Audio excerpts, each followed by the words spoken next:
Israel's propaganda machine penetrates every sphere of influence, from mass media to social media. In fact, there's a term specifically for Israeli propaganda called Hasbara, which in Hebrew means explanation. 972 Mag describes Hasbara as a form of propaganda aimed at an international audience. It's meant to influence the conversation in a way that positively portrays Israeli political moves and policies, including actions undertaken by Israel in the past.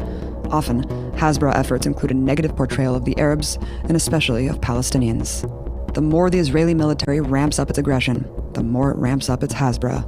During that same massacre in Gaza, thousands of sock puppets and Hasbara trolls emerged online to defend the mass killing of civilians and edit history in real time.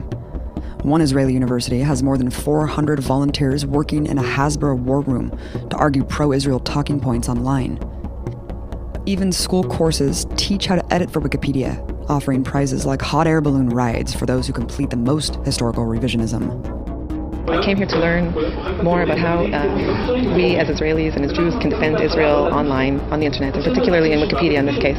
As a way of example, if someone searches the Gaza flotilla, we want to be there. We want to be the guys who influence what is written there, how it's written, and to ensure that it's balanced and Zionist in nature. The information war extends even to dating websites, like this important information hub, Tinder.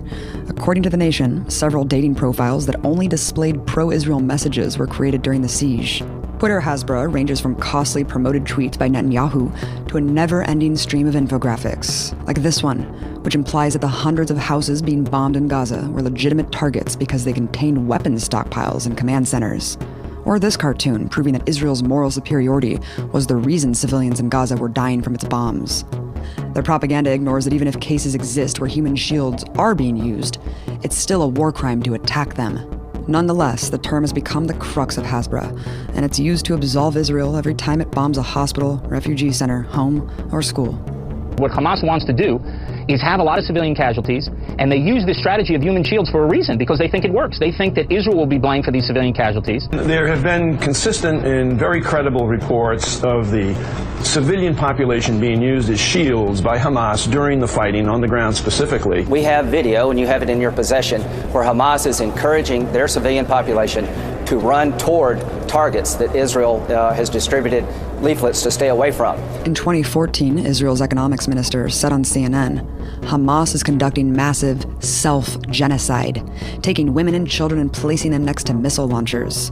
The fact that the kids were playing on the beaches are relevant, said Bennett, because, quote, we find these launchers all over, at the beach, in hospitals, and homes.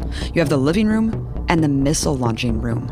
Israel has to make ridiculous cartoons showing resistance forces in Palestine using human shields, because it has no actual evidence.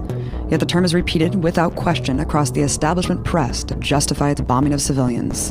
In The Independent's Myth of Hamas Human Shields, it reads, some Gazans have admitted they were afraid of criticizing Hamas, but none have said they have been forced by the organization to stay in places of danger and become unwilling human shields. Amazingly, Israel is the one with a documented history of using human shields.